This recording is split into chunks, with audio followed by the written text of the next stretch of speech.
Assalamualaikum warahmatullahi taala wabarakatuh. Salam rahayu untuk sahabat beriman, sedulur beriman dimanapun berada yang selalu dimuliakan Allah Subhanahu wa Ta'ala. Saya Pak Guntur dalam kesempatan ini ingin menjabarkan soal fenomena misteri mata batin atau sixth sense yang terjadi di setiap insan, manusia atau individu, baik laki-laki maupun perempuan, tua dan muda. Sesungguhnya, sixth sense atau mata batin, setiap individu, setiap personal, setiap insan itu memiliki, namun kadar kepekaannya. Kadar kepekaan atau ketajaman sixth sense, indera, baik kepekaan rasa, kepekaan hati, juga penglihatan yang sifatnya masuk ke dimensi astral, kegaiban, itu dibentuk dari perilaku akhlak seseorang, rutinitas dari waktu ke waktu yang dibentuk seseorang. Terlepas di sini kita tidak bicara agama lagi kalau panca indera, karena sifatnya universal. Sixth sense itu sifatnya universal. Setiap individu pasti memiliki sixth sense atau panca indera, ketajaman mata batin. Semakin akhlak bagus, semakin hatinya bersih, semakin pikirannya bagus, itu akan mengalami sebuah frekuensi penerapan, kenaikan frekuensi selanjutnya. Hingga jangan heran, jangan dijadikan sebuah kemustahilan jika ada mendengar mungkin atau bahkan menyaksikan dari teman terdekat atau keluarga atau sahabat dan teman di lingkungan sekitar. Ada seseorang yang mengalami fenomena baik mimpi ataupun langsung, bisa melihat, ya, bahkan anak terkecil pun terkadang bisa melihat dimensi alam astral, makhluk-makhluk yang sifatnya tidak bisa terlihat dengan mata, johir, namun terlihat dengan mata batin.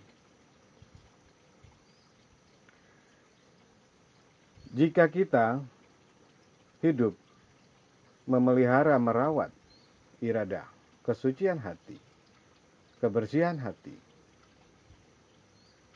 kebersihan pikiran yang selalu positif, itu akan menaikkan frekuensi ketajaman sixth sense seseorang.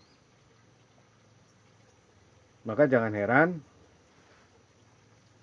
jika ada seseorang yang mengalami fenomena bertemu dengan para wali, bertemu dengan para nabi, bahkan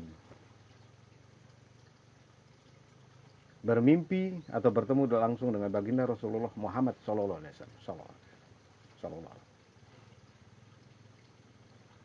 Lalu hingga ke frekuensi di mana mata batinnya bertemu atau berjumpa, melihat cahaya ilahi, nurullah. Jadi hal-hal seperti ini itu bukan sebuah kemustahilan. Tidak harus dengan syarat bahwa seseorang untuk bisa melihat hal tersebut harus yang ahli agama, tidak. Harus yang ahli ngaji, tidak. Harus yang pintar ilmu pengetahuannya, tidak. Fenomena-fenomena tersebut dibentuk karena kesucian hati, kebersihan, pikiran yang positif, lalu akhlak, kemuliaan hidup yang dibentuk mengkristal, rutinitas yang dibentuk dari waktu ke waktu, dari hari ke hari, bulan ke bulan, tahun ke tahun. Mungkin memiliki salah satu dasar kemuliaan hidup akhlaknya jujur. Mungkin memiliki dasar kemuliaan akhlak hidupnya sabar. Mungkin juga memiliki dasar kemuliaan hidup, akhlaknya keikhlasan. Dan yang lain-lain, ketulusan, memaafkan, tidak memiliki kebencian, bijaksana. Lalu diperkuat dengan istiqomah ibadah, maka akan menjadi sebuah mata rantai, sebuah mata rantai, simbiosis, mutualisme, yang dibentuk karena akhlak yang bagus, ketaatan ibadah yang istiqomah. Jika kita atau seseorang mengalami fenomena melihat, mohon maaf, ada kuntilanak, pocong, ya, dan lain-lain, tingkat dasar fenomena melihat kegaiban tersebut adalah peluang dasar awal seseorang untuk melihat atau melalui frekuensi-frekuensi tingkatan fenomena gaib yang selanjutnya. Artinya, jika seseorang melihat fenomena makhluk seperti itu dari tingkatan terendah, golongan arwah, pocong, kuntilanak, dan golongan jin, harus banyak bersyukur. Karena apa? Artinya telah dibentuk sebuah rasa kepekaan hati kita, siksen, indera kita, karena dari hasil olah perbuatannya sendiri yang baik.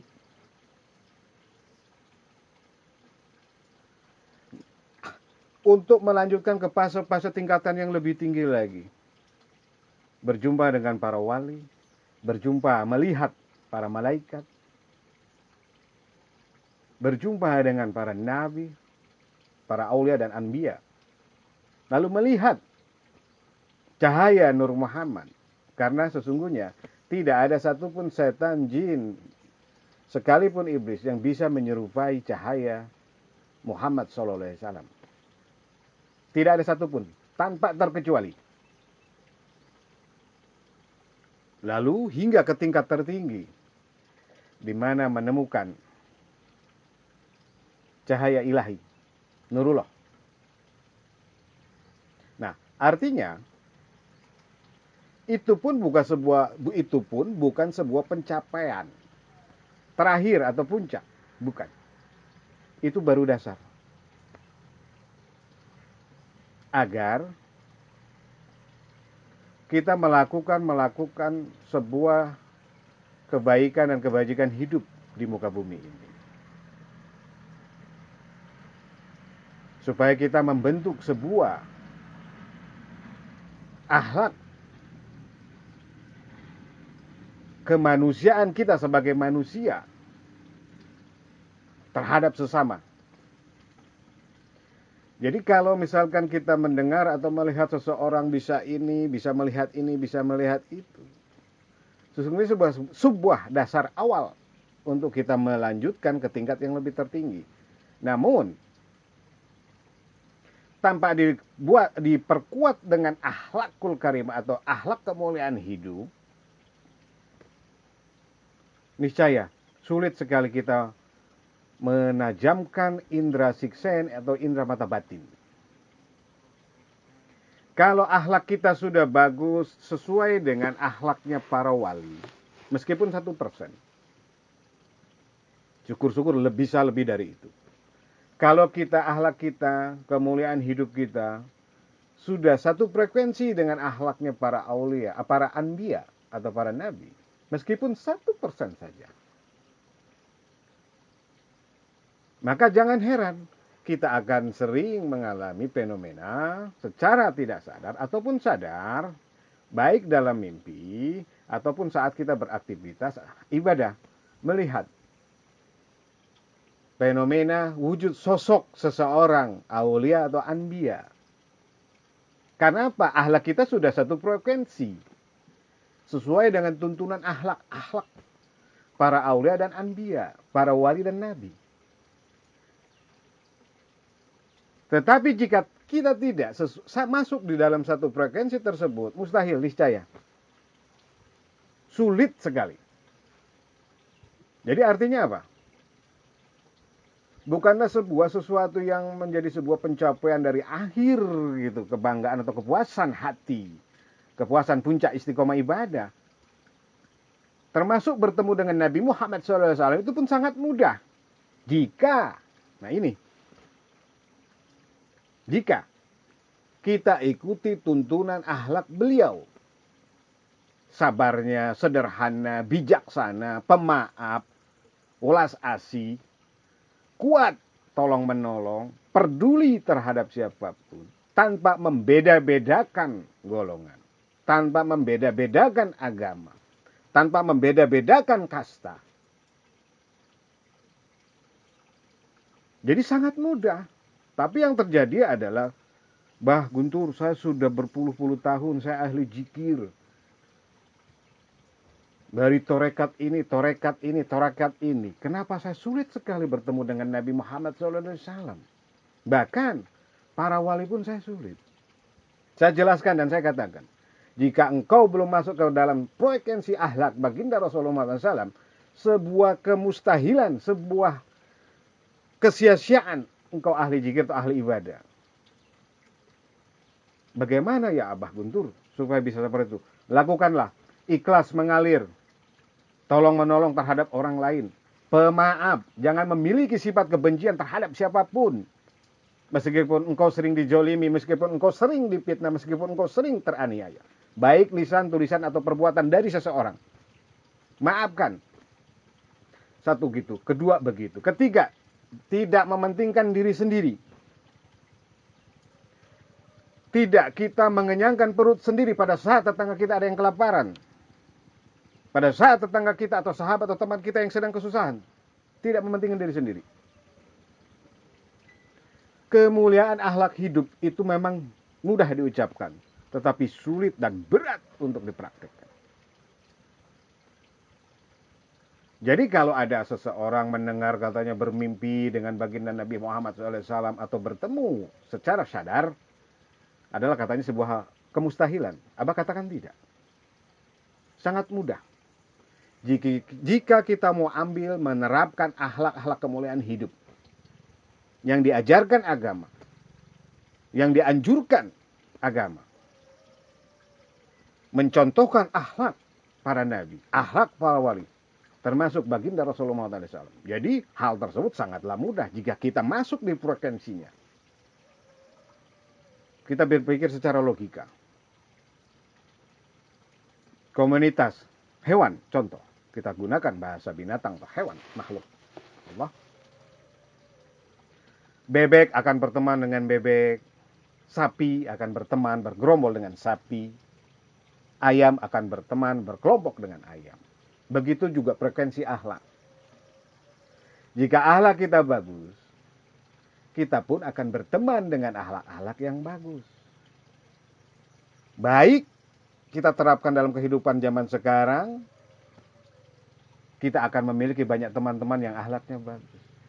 Begitupun juga dari dimensi astral.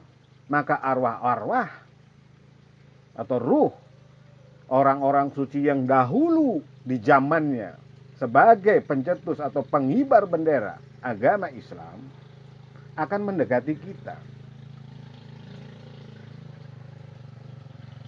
Karena apa? Satu frekuensi.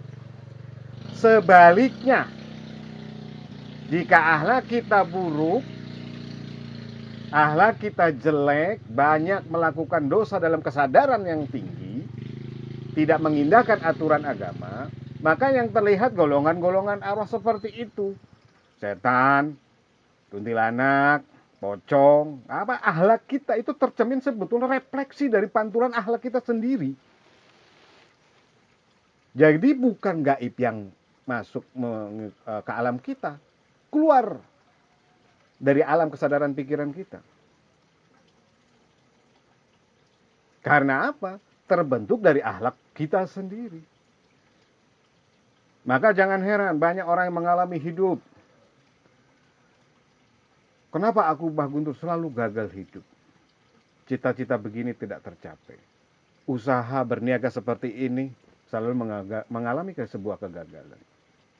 Rumah tangga gagal, percintaan gagal, asmara gagal, pekerjaan gagal, dan cita-cita banyak yang mengalami kegagalan. Karena apa? Karena terlalu banyak kita mengundang aura-aura negatif, arwah-arwah gentayangan masuk ke tubuh, ke jasad kita.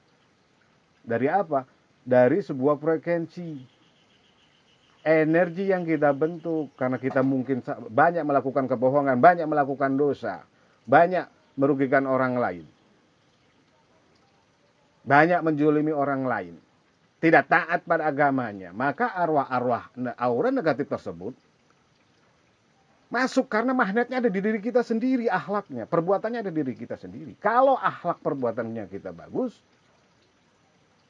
itu pun akan menjadi sebuah magnet. Cahaya-cahaya para aulia, cahaya-cahaya para anbiya akan masuk mendekat karena diri kita ini pusat magnetnya. Maka jangan heran orang yang banyak melakukan kesalahan hidup, yang belum menerima hidayah inayah, sering mengalami seperti itu, kegagalan hidup. Banyak yang membenci tanpa sebab, ya, penyakit akut bertahun-tahun. Karena apa? Dibentuk dari akhlak kita sendiri. Tapi niscaya kalau hati kita bersih, suci, pikiran kita bagus, positif, maka aura-aura arwah negatif itu tidak akan masuk ke diri kita. Karena apa? Kita telah tidak sengaja mengundang. Akhirnya apa? Hidup mengalami pasuk ke banyak kegagalan, penyakitan, tidak bahagia, serba salah, serba gagal dalam segala hal. Karena apa? Karena akhlak kita sendiri. Jadi saya sampaikan tadi soal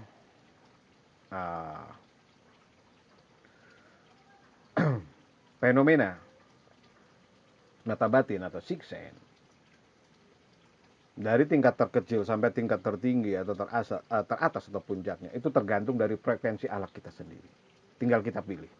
Jadi bukanlah sebuah hal yang mustahil untuk bertemu dengan Nabi Muhammad SAW atau bertemu dengan Allah Subhanahu Wa Taala Azza wa Jalla. Bukanlah hal yang mustahil. Dan itu bisa kita temukan di sini sekarang pada saat kita masih hidup, bukan nanti setelah mati atau meninggal. Rugi. Karena penyesalan itu selalu datangnya terakhir dan kebenaran itu selalu datangnya terakhir.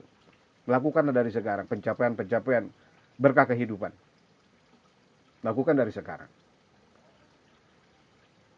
Nah, setelah kita mengalami sebuah berkah fenomena yang luar biasa di dalam kehidupan seperti itu, karena yang diyakini dari dibentuk dari sebuah akhlak yang bagus, kemuliaan hidup yang bagus, rutinitas yang mengkristal, insya Allah hidup menjadi berkah. Hidup menjadi berkah, penuh anugerah dan karunia Allah Subhanahu Wa Taala.